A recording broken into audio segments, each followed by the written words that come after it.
Well, good morning and welcome back once again to our journey through the Gospel of John. I trust that this has been a profitable exercise for you. I know my eyes are being enlightened every week, and I have some exciting things to share with you as we work our way into chapter 4 of John today. And we'll be dealing with one of the most well-known of all the incidents that occur in John, and one that I'm sure you have studied, listened to several times, and yet I believe that we'll be able to find some fresh material for you along the way. But before we get into that, I want to spend just a couple of minutes in discussing a couple of questions that have come up. I've seen these on the internet conversation, and a couple of questions have been asked. One question that was asked a couple of weeks back, and I responded to it, but I'm not sure if individuals saw it, was what about the title we give to John the Baptist or John the Baptizer? Is one of those terms more right than the other? And the answer is of course that when we're dealing and speaking in Scripture from the English language, we're always dealing with a translation from the original words, because much of the New Testament conversation was in Aramaic, much of the New Testament writing was in Greek, and so as we encounter these scriptures today, thankfully they've been translated into English for us, and otherwise it would be very difficult for us to understand. Nonetheless, these terms, Baptist and Baptizer, are used to refer to John, the John that we have met, and essentially both of them have the same meaning. They simply mean one who baptizes. And those words are used in describing John to distinguish him from the other Johns that show up in the New Testament. Of course, there's John the Apostle, but if you look carefully, there are a couple of other individuals named John who also appear in the New Testament pages. So in order to distinguish that John, who had a wilderness ministry and whose ministry was so related to the practice of baptism, he is sometimes referred to as John the Baptizer or John the Baptist. And there's really not, in my mind, there's not any particular distinguishing features between those two words. I think historically the word that was used most often was Baptist, but more recently we are hearing individuals use the term baptizer, and I simply think that's to distinguish John from having been or being affiliated or associated with the denominational movement that we call the Baptist denomination, or the Baptist group in today's world. So for me, I use those terms interchangeably, and don't think anything. I'm not selecting one term over the other. You'll hear me use both of them, and for me they mean essentially the same thing. The second question that came up was just this past week, and the question was about, well, what are all the A's and the B's meaning? And I think that refers to this page that I had laid out in front of you. The suggestion was made, well, maybe the A's and B's are talking about verses that contradict one another. Well, no, that's not it. We cannot tolerate contradiction in Scripture, because if Scripture contradicts itself, it's not truthful and not reliable, and we can't stake our lives on that if there's actually contradictions within it. So we have to work to resolve contradiction. But what I wanted to describe to you was that sometimes a verse may have two parts to it. So for example, and I'm just going to pull one off the list here. Let's look at this is coming from John chapter 3, verse 32, and I've listed part A and part B of verse 32. Verse 32 reads like this: He testifies to what he has seen and heard, but no one accepts his testimony. So when I write 32a here, that's just simply saying that's the first part of the verse. 32b is the second part of the verse. So you'll see that convention used sometimes, and I use it. Sometimes a verse divides itself into three sections very readily, and so you might see it referred to as part A, part B, and part C. And of course, the Bible wasn't written, it wasn't even written as a single volume. It was written as multiple different works. Some of them were letters that were circulated amongst the churches. Some of them were research theses, or individuals guided by the Holy Spirit sat down and simply worked on what their recollections were of experiencing life with Jesus, for example. And those authors had different purposes in mind as they wrote.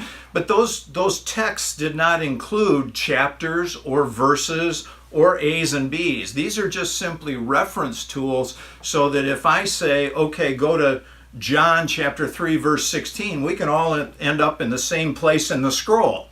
Otherwise, how do we know how to get everybody else on the same page? So all of these numerical and letter references are just simply ways that we can be sure we're talking the same language and identifying the same words and parts of the text that we're looking at. So, and as I was looking at this page here, I just wanted to mention to you, this was not saying that this passage is in contradiction to this passage. This is saying it's remarkable how similar they are. That in the early part of the chapter, Jesus is talking with Nicodemus, and then at the end of that conversation, comments are made. And then we have the record of John the Baptist being in the wilderness and how his ministry and Jesus were a little bit, there might have been a little tension between the two of them. And then in sort of summarizing that, the author, John the Apostle, makes some comments that are almost identical to what is said about Nicodemus. Well, what I noticed here as I went through it is I see that I wrote these verses here should be over on the right-hand side, and these down here should be on the left-hand side. I went down this far, taking the last half of the chapter on the left side of the page, and then I switched and put the first half of the chapter on the left side of the page. So really, these numbers and these numbers should be reversed. And that I hope that explains a little bit more for you where we've been these past couple of weeks. But today we're going to move into chapter 4, and I want to take just a second before, as we do that, to remind you that we are in the second cycle of Jesus' ministry. Recall that these cycles begin up in Galilee, they go to Jerusalem, and then they work their way back to Galilee. We saw the first cycle, we're now in the second cycle as Jesus is going public, and he spent Passover in Jerusalem where he cleared the temple out. He performed miracles there. Some people came to a primitive faith, but remember the comment at the end of chapter 2 where it says Jesus couldn't trust men because he knew what men were all about. Okay? And so then we see in chapter 3 the encounter he had with one of Israel's great teachers, Nicodemus, and how Nicodemus we believe comes to a point of at least primitive faith as well. Then we went out into the countryside and we saw the last testimony of John the Baptist rendered for Jesus and recorded for us. And now we're going to move into Samaria as Jesus is working his way back up towards Galilee in order to complete cycle 2. Now, as we're in Samaria here, this is going to divide into two sections. We're going to have his encounter with the woman at the well, which is found in chapter 4, verses 4 through 26. And then we are going to see the reactions to that encounter, both from the disciples who are with Jesus, but also the local villagers and the region around that area as they hear what happened with the Samaritan woman. And that's in chapter 4, verses 27 through 42. And later on, then we will go back to Cana for the final scene in this cycle of events related to Jesus. Now, that's where we are headed. And I have to tell you that in studying and preparing for chapter 4 here, I've been teaching Bible classes for 40 to 45 years every week for most of that time period, sometimes more than one a week. And I don't believe I have ever had more information or more sources that I have gleaned little tidbits from than I have for this material that we're going to be looking at over the next few weeks here. I believe that this is a very, very enlightening passage of Scripture. I think in the past I have misunderstood pieces of it and sections of it. I think some of the assumptions that we make about this woman and the conversation that she has with Jesus may not be valid. As I've thought about this, we have to remember that there are parts of the conversation that we probably aren't hearing. I don't think this is the entire word for word conversation. John is recording that which was significant to put into Scripture. But to jump from one part of the conversation to the next part of the conversation and make certain assumptions, which is part of how we have always interpreted this, is problematic, because the Bible isn't that specific about it. So we have to be careful about distorting things here, and we have to be careful about reading into this text that which we have, I've always heard it that way. So be careful about that. We have typically identified the climax of this conversation being verses 23 and 24, when Jesus, in speaking and answering the woman, he speaks of a new type of worship, a worship in spirit and truth. And historically, we have looked at that as being the climax of the conversation. It is not. It absolutely is not. The climax of the conversation is verse 26. And that's when Jesus makes a truth claim for the first time in the Gospel of John that will become the theme of the whole rest of the book. Okay? And so the climax here is really in verse 26. And in who Jesus claims he is. So let's begin to take a look at this. Let's recall what has just happened. And I'm going to read chapter 4, verses 1 through 3, so you can get back into the groove here. Recall that we have been out in the Judean countryside with Jesus' team of disciples, and also with John the Baptist and his disciples. And we've seen John the Baptist specifically take a second chair seat to Jesus, okay? And then John the Apostle, at the end of chapter 3, has instructed us as to why that arrangement was appropriate. And it was appropriate because Jesus is uniquely qualified. And we are seeing that over and over and over again throughout this text. Okay, so that's where we are in chapter 4. The Pharisees heard that Jesus was gaining and baptizing more disciples than John, although it was not Jesus who baptized, but his disciples. When the Lord learned of this, he left Judea and went back once more to Galilee. Now, he had to go through Samaria. Okay, so Jesus has been out with John the Baptist. The Pharisees are keeping a close watch on both John and Jesus. I'm sure they're feeling somewhat threatened and somewhat concerned about the numbers of people who are being attracted to both of these characters. But Jesus has enough concern about this situation that he makes a decision, I need to get back to Galilee. And we don't have a specific reason stated for that, but it is supposed and it is likely that the danger is beginning to build in both Jerusalem and indeed in all of Judea. So Jesus begins to work his way back towards Galilee. And so verse 4 tells us he had to go through Samaria. Now, when I first started prepping for this lesson, I was hoping that we could avoid this massive detour. And the detour is that we need to look into the background of these Samaritan people.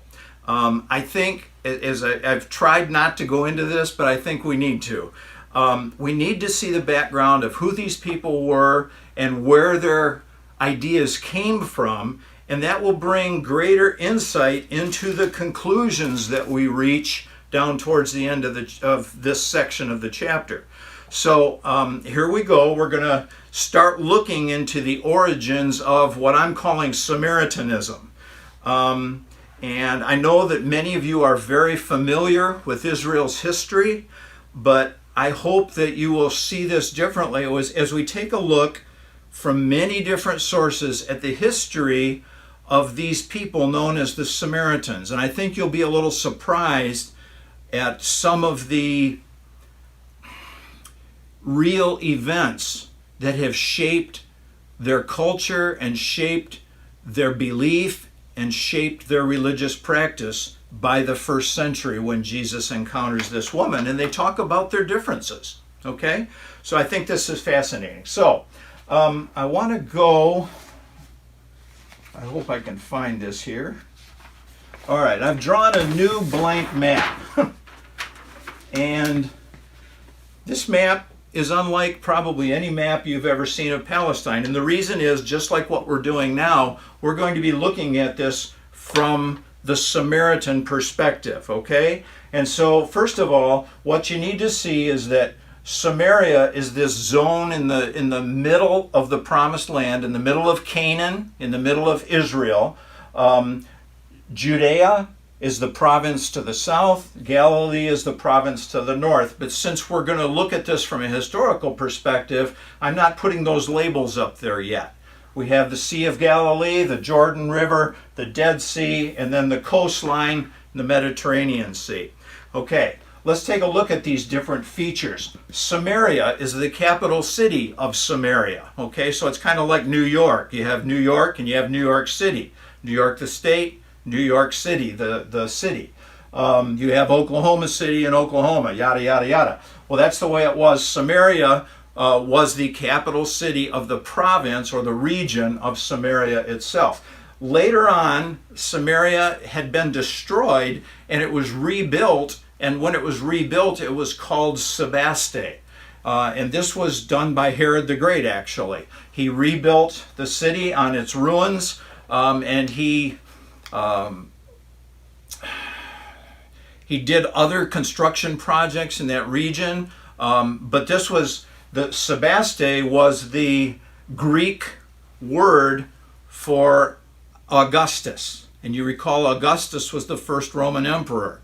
And so Herod rebuilt this city in his honor, named the city for him, and ended up building a religious temple in this town for Sebaste, or for Augustus, who also went by Octavian, as you may remember from your history. So that's the capital city, Samaria. Shechem is a small town at the entrance to a valley, and this valley lies between the two prominent mountains here, Mount Ebal and Mount Gerizim. Now, these are not gigantic, sharp, glacier-peaked mountains. These are gentle mountains. When I look at pictures of the region, it kind of reminds me of western Pennsylvania. These mountains are in the range of about, they're very close to the same height. They both peak out right around 3,000 feet. So they're not gigantic mountains, but they're large mountains. And between them lies this valley oriented in this direction. And Shechem is the entrance into this valley, okay?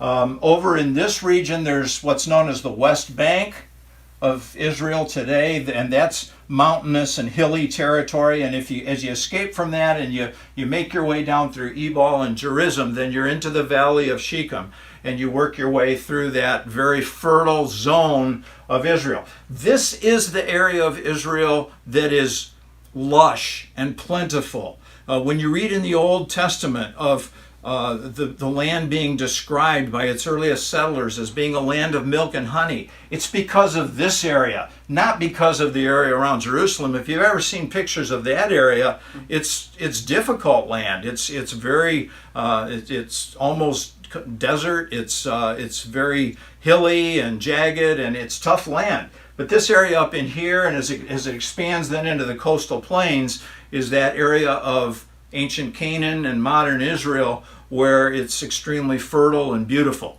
Okay, so that's the region here. Sychar, experts aren't exactly sure if it's exactly the same town as Shechem or if it's off to the side a little bit. Most experts today favor the idea that Sychar was a little bit off to the side, and that's actually where our incident in John chapter 4 takes place. Now, Shiloh is another significant town here that I wanted to mention to you. And as we go through this, you'll see that this was an important seat of worship for the ancient Israelites. Okay? And so we'll take a look at these things. If you work your way on down out of the region of Samaria and into the area that became Judea under the tribe of Benjamin's allotment, then you get into the towns of Bethel and ultimately into Jerusalem. And then from there, as you carry on south in this ridge of mountains and hills, you have Jerusalem, then you have Bethlehem, and then you have Hebron down towards the base of the Dead Sea. Okay, so that's the geography of the land. Let me just take a peek and see if there's anything that I intended to tell you that I forgot. And it doesn't look like I missed anything too significant. So, I told you I've got a lot to cover. This is it. Okay, we're done. Not really. We're going to talk about a lot of things. I'm not going to read all of the texts that I'm going to mention, but I will give you the references so that you can jot them down and look them up as we work our way through this. But what we're trying to do is we're trying to see the history of this land with a bias towards that which is pertinent to a Samaritan. Okay? So, it begins all the way back in ancient Canaan in the days of the patriarchs. And the first reference we have to this is actually all the way back in Genesis chapter 12, in verses 6 through 8. And when the patriarch Abraham entered Canaan, the first place that the Bible mentions him going to was Shechem.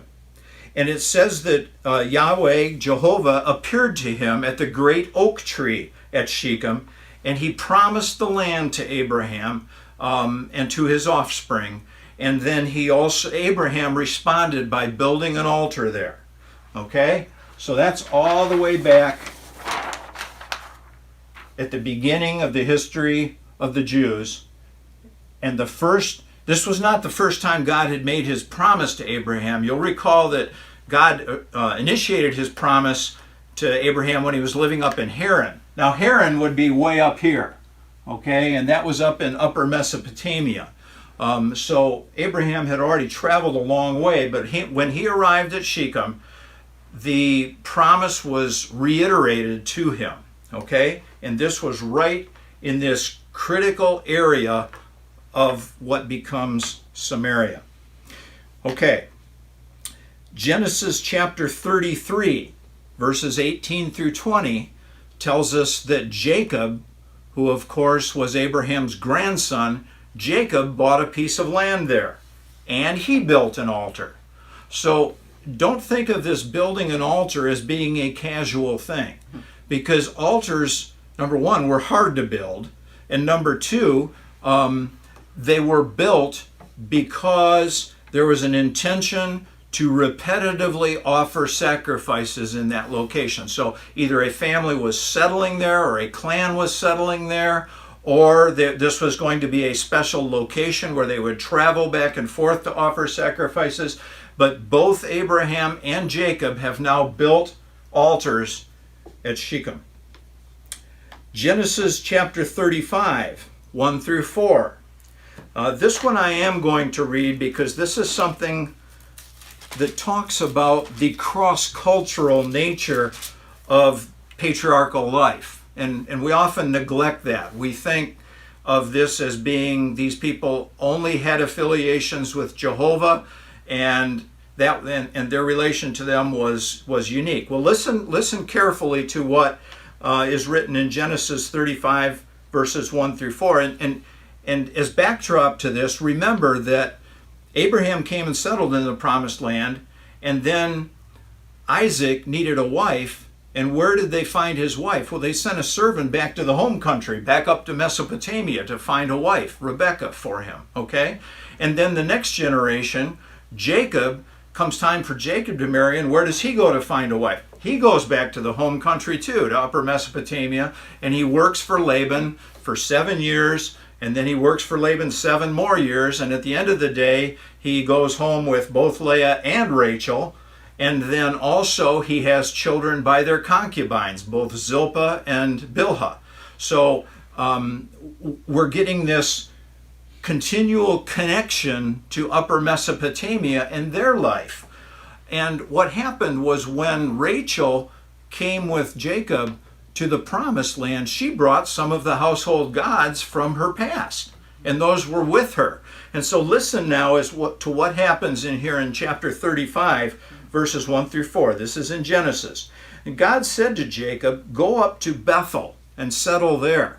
So they're in Shechem, but he's saying, go to Bethel, which is down here. I'm not labeling it because it's not part of Samaria. Settle there and build an altar there to God, who appeared to you when you were fleeing from your brother Esau. So Jacob said to his household and to all who were with him, "Get rid of the foreign gods you have with you." So they were still holding on to these gods that they had brought all the way from Upper Mesopotamia, and they were living with them here in the promised land. "And purify yourselves and change your clothes. Then come, let us go up to Bethel, where I will build an altar to my God, who answered me in the day of my distress, and who has been with me wherever I have gone." And then verse 4 says, "So they gave Jacob all the foreign gods they had, and the rings in their ears, and Jacob buried them under the oak at Shechem." Okay, so they discard all of these old idols that they had brought with them, and they bury them, and they plan to move now down to Bethel, and they're going to build an altar to Jehovah in that location. All right? So that's the transition. Spoiler alert, don't forget about these buried gods. They will come back up later. Okay? Now, somewhere in this time frame, and we don't know what it is because it's not recorded in the Old Testament, we know that Jacob dug a well here as well. Jacob digs a well, and then in John 4, it's at Jacob's well that he had dug that Jesus and this woman of Samaria have their encounter. All right? And then the last thing that I'm going to mention to you about the patriarchal times is that in Genesis 48, verses 21 and 22, Jacob, who is now named Israel, gives a piece of his land to his son Joseph. And that also gets mentioned in John chapter 4. So I'm going to draw on here, I want to draw the migrations of the people in and out of this region of Samaria. So this first migration that we're seeing is a migration of the patriarchs coming from Upper Mesopotamia. Okay? And this becomes one of their focal points in this new land, in the promised land, in Canaan. Okay? Now, we move next from ancient Canaan to the time after the Israelites have been in Egypt. Okay? And these, of course, were the days of Moses. And you'll find in two different places, both in Deuteronomy, you'll find that Moses was commanded by God to build an altar on top of Mount Ebal. Okay? And when the Israelites made their way to that point, they haven't reached there yet, but when the Israelites, as they return from Egypt and skirt the Dead Sea and cross over to Jericho, as they settle the land, they are to go to that location. 6 of the tribes will stand on Mount Ebal, 6 of the tribes will stand on Mount Gerizim, and then they will recite all the blessings and the curses of the law across the valley to one another. And what happens is the blessings are spoken from Mount Gerizim, the curses are spoken from Mount Ebal. But the altar was to be built according to Jewish Deuteronomy on Mount Ebal. Remember that fact too. We learn that in the, I didn't give you the scriptures for those, so if you're writing these down, those sections of scripture are in Deuteronomy chapter 11, 26 through 30, and also the entirety of Deuteronomy chapters 27 and 28. All right. The next thing we see that involves this land is that once Joshua has brought the people in and they've had the battle of Jericho and Ai and so on and so forth, and they have conquered the land, then, before they actually had completely conquered the land, Joshua brings them to this location and they actually have that ceremony. And you'll see that in Joshua chapter 8, verses 30 through 35. Okay? The next thing that happens is that as they're meeting in that location at Shechem, which is now the center of all of Israel, okay, as they're meeting at Shechem, they divide up the land into their tribes, okay? And this area here becomes the tribal allotment for the tribes of Ephraim and Manasseh. Now think about who Ephraim and Manasseh were. They were the sons of Joseph. And Joseph, of course, was the favored child of his father Jacob. All right? And so now, centuries later, the Samaritans take great pride in this, that their land is that land which was given to the favorite children. The favored sons were not Judah. They were not Benjamin, which got the country of Judah. They were not Dan or Naphtali or Issachar or Asher that got this northern region and the coastal areas. The favored sons of Jacob, and in fact the ones that got 2 shares because they got Reuben's inheritance in place of Reuben because Reuben slept with his father's concubine. And so Jacob actually disavowed Reuben in the will, other than giving him his land, but he did not get the firstborn's rights. He gave the firstborn's rights to Joseph. Okay? And so these Samaritans take great pride in their history. They take great pride in the fact that this was the region that Jacob gave to them, preferentially. Okay, then at the end of Joshua's life, and the people have gone and settled in all their different tribes and their new locations, they come back together again at Shechem, and they have a special ceremony where Joshua reads the law and essentially reminds the people to follow the words that God has given them. And that's found in Joshua chapter 24, verses 1 through 27. And then there's one more piece here that comes from the book of Joshua. In the book of Joshua chapter 24, verse 32, we learn that Joseph's bones, remember Joseph died in Egypt, okay? But he said, take my bones back and bury them in Israel, bury them in Canaan, the land of my forefathers. In Joshua chapter 24, verse 32, those bones are then interred at Shechem. So there's a lot of history of this central area of Israel. Now, this is often neglected. And I'm just going to mention this. This is a bit of an aside, but a couple of years ago, Rose and I were entertaining the possibility of traveling with with Rose's sister's family on a tour of the Holy Land. And this was supposed to be about a 3-week tour. And one of the things that one of the reasons that we ultimately decided not to go was that this 3-week tour did a lot of stuff down here around Jerusalem. It even went over into Jordan, in the area of Petra and things like that. But also it did a lot of things up in Galilee, but it did next to nothing here in Samaria. And this is one of the areas that if and when I am able to go to Israel, I would really, really like to be able to see would be the area of the patriarchs and this area that's flowing with milk and honey. So there's a lot of history here that's neglected even to this day in the tour groups that go there. And it's not just us, but there's a lot of things missing from the record of Samaria's history, and that's part of the difficulty here. Okay, so I talked about ancient Canaan and the Palestinians and what was going on with the patriarchs. I'm sorry, that was a loose association there. Now we move to the period of the Judges. And I don't have a lot to say about the period of the Judges except to say that the tabernacle, once they moved into the promised land, the tabernacle was located at Shiloh. Jerusalem was out of the picture at this point.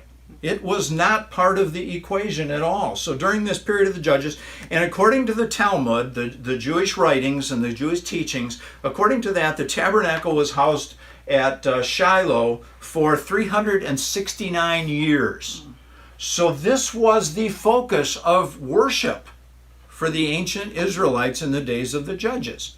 And for many generations, that was true. This was, we're not just talking about a few years here. This is 369 years, 4 centuries that they worshiped primarily at Shiloh using the tabernacle that had been constructed in the wilderness.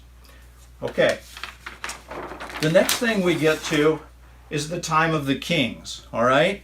And we're going to take a look at 4 distinct time periods within the reigns of the kings. There's the period of the United Kingdom, of course the divided kingdom, and then we're going to see the fall of Israel to Assyria and the fall of Judah to Babylon.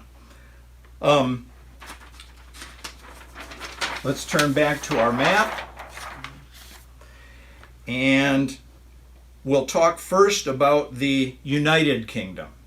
Of course, there were 3 main kings of united Israel, those kings being King Saul, King David, and King Solomon. It was during the reign of David that this attention placed on Shiloh now begins to shift to Jerusalem, which becomes known as the city of David. And during that time, David made Jerusalem his capital city. Okay? In addition to that, then he began to make the plans and get the equipment and all of the materials together so that they could build a temple. He was not allowed by God to build the temple himself, but he began to gather the resources. And of course, his son Solomon, during this period of the United Kingdom, built the temple in Jerusalem. And so we have now the rival government and the rival worship site being established in Jerusalem. Okay? The city of David. So the focus now shifts for the center of Jewish religion from Shiloh down to Jerusalem. Well, then the kingdom divides, and this is approximately 930 BC when the kingdom divided. And it divides into 2 large groups. We have, and these are approximate divisions. We have the kingdom of Judah in the south, and we have what's known as Israel or Samaria in the north. Okay? But at this point in time, this involves everything to the north. Okay? Israel or Samaria at this time extended all the way north as far as the territory of historical Israel or Canaan extended. And so all the way up even to these northern tribes was part of the northern kingdom of Samaria. The northern kingdom, their first king was King Jeroboam. They end up having 19 different kings in the north, and none of them are good when it comes to following Yahweh, when it comes to doing what God expects of them. In addition to that, of those 19 kings, they do not have a continuous family lineage within that group. There are assassinations, there are coups, there are all sorts of things going on so that the leadership of this division of the kingdom moves around from group to group. And the largest, I think the longest time frame was the descendants of Omri, which ruled, I think, for 4 generations, if I'm not mistaken. But for really about just over 200 years, the leadership of the northern kingdom is going back and forth, and rival factions are fighting, and there's all kinds of internal division and everything else. The capital in the north at the beginning was Shechem, okay, at the entrance to the Shechem Valley. But later on, under King Omri, from whom Ahab descended, he's the one who originally built this town that becomes Samaria and becomes the kingdom. So King Omri in the north builds and develops this capital city of Samaria. Meanwhile, in the southern kingdom, they, of course, are having their own kings. And their first king is King Rehoboam, who was the son of Solomon. And Rehoboam was the one, between Rehoboam in the south and Jeroboam in the north, they're the ones who originally split the kingdom. And that's where the division occurred. Now in the south, they end up having about 20 kings. But they have some who are considered to be good kings in the eyes of the Lord. These would include people like Hezekiah and Josiah. So there are some of these kings who are notably good kings and try to lead the people back to God and the practices that he would want for them. But importantly, what's really different about the kingdom of Judah is that the kingship continues to be passed down through David's descendants. And so it's a family thing. It's being passed down through the generations, and all the way through we can trace a clean lineage of David's descendants. And you'll see that throughout the Old Testament. You'll see it especially in the books of Ezra and Nehemiah. You'll see it in the New Testament when you look at the lineage of Jesus, and it's borne out in Matthew and then again in Luke. So you'll see these the continuity of lineage in the leadership of the country of Judah. Now, what were relations like between Israel and Judah for this time? Well, it wasn't good. It wasn't pretty. There were times when they would come together to fight an external enemy, but most of the time they were at odds with each other. Sometimes they were at outright war with one another. Sometimes one side or the other would make an alliance with a local king or a regional king or a regional power just so that they could be safe from the other side. And so there are these skirmishes and wars that are occurring almost continually between Judah and Samaria. These guys don't get along. For being part of the same family originally, they do not get along. And as this goes on, we see that the territory that Israel controls gradually starts to shrink down somewhat. And they kind of are getting beat up by their neighbors a lot. And so they are having difficulty with even their survival. Now, what's going on religiously between these groups? Well, I do want to read another passage here. This is from 1 Kings, because this is going to tell us about how their worship and how their religion became so different. This is in 1 Kings chapter 12, starting in verse 25. Okay? And this is speaking of Jeroboam, that first king of the northern kingdom of Israel, of Samaria.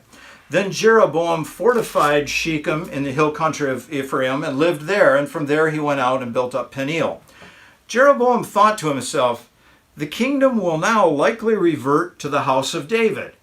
In other words, he's worried about his land and the fact that, there's these cousins of theirs living just south of them. And Jeroboam says, if these people go up to offer sacrifices at the temple of the Lord in Jerusalem, they will give their allegiance to Rehoboam, the king of Judah. And then they will kill me and return to King Rehoboam. So he's worried. A good Jew was supposed to go to Jerusalem for all the festivals and all the religious feasts. And Jeroboam is concerned about that. If they have to go to Jerusalem, they're going to see their religious focus is there, and they're going to start claiming allegiance back to Rehoboam, and I'm going to lose my grip on this area. So, after seeking advice, the king made 2 golden calves. He said to the people, it's too much for you to go up to Jerusalem. Here are your gods, O Israel, who brought you up out of Egypt. One he set up in Bethel, right here, and the other in Dan, way up here. And so now the people of the northern kingdom start going to this alternative worship at either end of their landmass, but now according to Jeroboam, they don't have to go on down to down to Judah. They don't have to go to Jerusalem. Okay? This thing became a sin. The people went even as far as Dan to worship the one there. Jeroboam built shrines on high places, and he appointed priests from all sorts of people, even though they were not Levites. Recall, the priests were all supposed to be Levites. But Jeroboam just starts appointing anybody a priest. He instituted a festival on the 15th day of the 8th month, like the festival held in Judah, and offered sacrifices on the altar. This he did in Bethel, sacrificing to the calves he had made. And at Bethel he also installed priests at the high places he had made. And on the 15th day of the 8th month, a month of his own choosing, he offered sacrifices on the altar he had built at Bethel. And so he instituted the festival for the Israelites and went up to the altar to make offerings. And so Jeroboam is using some political savvy here, and he's trying to develop a religious alternative to what the Lord had commanded so that he could maintain his grip on the people. Now, there's one more thing that's really important here that I want you to see, and this is a result of what's going on under Jeroboam. And this is found in 2 Chronicles chapter 11, verses 13 through 17. 2 Chronicles 11, verses 13 through 17. And listen to what else is happening. The priests and Levites from all their districts throughout Israel sided with Rehoboam. They still, in spite of Jeroboam's alternatives, some of these people are still going to be loyal to worshiping God in Jerusalem and following his appointed king. Okay? The Levites even abandoned their pastures and property and came to Judah and Jerusalem because Jeroboam and his sons had rejected them as priests of the Lord. And he appointed his own priests for the high places and for the goat and calf idols he had made.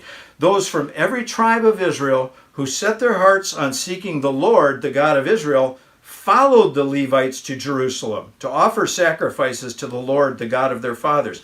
They strengthened the kingdom of Judah and supported Rehoboam, the son of Solomon, 3 years, walking in the ways of David and Solomon during this time. So we have another major migration of people going on.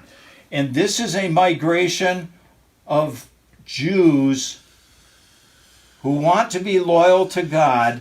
They find they cannot do that in the nation of Israel and Samaria, and so they leave and go back to Jerusalem and Judah. Okay? That's something that we have not paid a whole lot of attention to as we discuss the history here, but it's something that is very significant.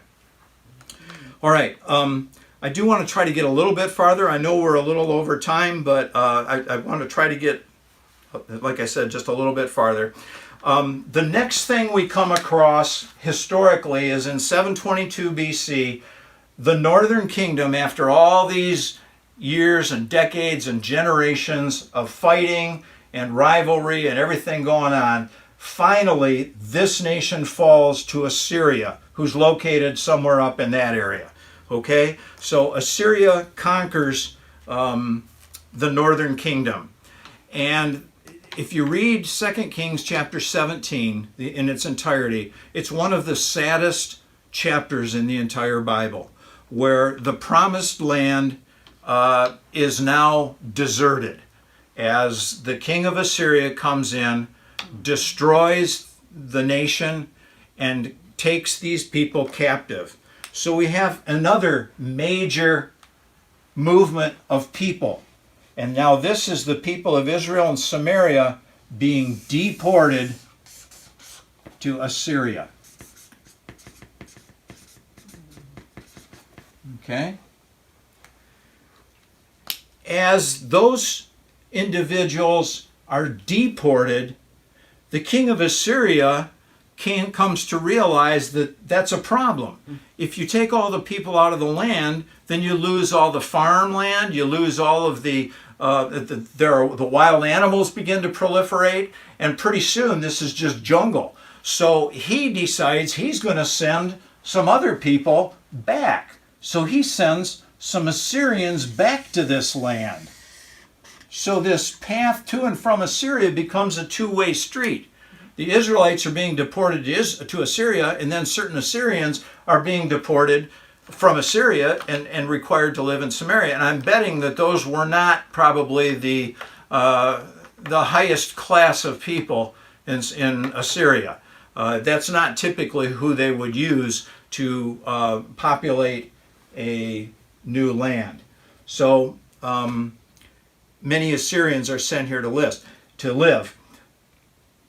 Ancient Samaria, ancient Israel then ceases to exist. And these tribes that had populated this area, they are lost to history from that point forward. to this day, we cannot identify what happened to all of those tribes. They simply became absorbed into the surrounding people. Whether they were part of the remnant who stayed here in Israel, or whether they were deported back to Assyria, they simply became, as I said, they became just absorbed into the rest of the population. About 150 years later, the same fate or a similar fate occurs to the Jews of Judah. Okay, and in 586 BC, the Jews of the southern nation are taken captive, but this time they are taken captive to Babylonia. All right.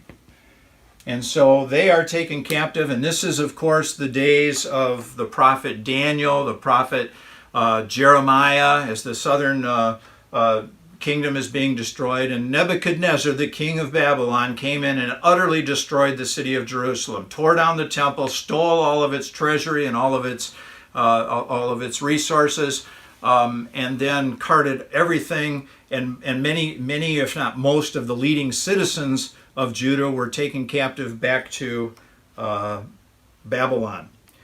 During their time in captivity, and they were there for about 70 years, so a generation and a half, maybe 2 generations or so. During their time in captivity, while the Jews are living in Babylon, Judaism changes. Because no longer they have no temple in Babylon that they can worship at. They can't practice the sacrificial rituals that they have emphasized for all of their history. And it's during this time period that the synagogue is born. The synagogue begins to be developed while they're in captivity, and the synagogue was just simply a way for the Jews of Babylon to retain their Jewish character, their Jewish nationality, their Jewish heritage, their Jewish history, their Jewish religion. Everything was preserved through the synagogue. And the synagogue became the center of Jewish life. Because of that, the focus of their worship changed. Where they used to focus on the sacrifice, now their focus becomes studying the law. Okay? And so this is where we start reading of all the scribes and those who were literate and all the teaching going on and the debates in Judaism and the prominent rabbis, and all of that development begins to occur during the time that they're in captivity in Babylon. But it's responsible for maintaining Jewish history and religion. However, because there's this emphasis on keeping their culture, they also develop kind of a snobbishness. You know, nobody else can measure up to the way we are and the way we know the law. And by the time we read of the Pharisees and their positions in the New Testament, that's where that all came from. It came from the fact that there was such a dramatic emphasis on the law during their times of captivity. And so the debate about the law became the focus of all their religious life. Okay? If you read 1st and 2nd Chronicles, Ezra and Nehemiah, you will see list after list after list of people and who could serve as priests, who has a legitimate lineage to serve as a priest here, who can be the musicians, who can be the leaders of the tribes and the families and the clans within the tribes of Judah and Simeon, and Benjamin, which are the ones that were deported. So there's this Jewish snobbishness or snobbery that's developing along the way too. Okay, and then it's after this 70-year period that finally the Jews are allowed to begin to return to Jerusalem. And that's what we read about in the books of Ezra and Nehemiah. Okay, where they are now returning. And after the 70-year captivity, the kings of Persia, who has now defeated Babylonia, the kings of Persia, Cyrus, Darius, Xerxes, Artaxerxes, they are the kings who allow for the Jews to begin to return to their homeland. And Ezra leads this religious renewal for them. Okay, I'm going to call a timeout here. We'll pick up next week. We will pick back up with the Jews continuing to return to Jerusalem. And we're going to talk for a couple of minutes about Nehemiah, because Nehemiah encounters some problems in Jerusalem directly related and caused by remnants of Samaritans who are still living up in this area. So we will we'll get into that next week. As I said, I hope this isn't too tedious. There are parts of this that are going to be very important as we try to figure out what Jesus is dealing with in his discussion with the woman at the well in John chapter 4. Okay, I hope to see you next week. Don't forget, God is good all the time.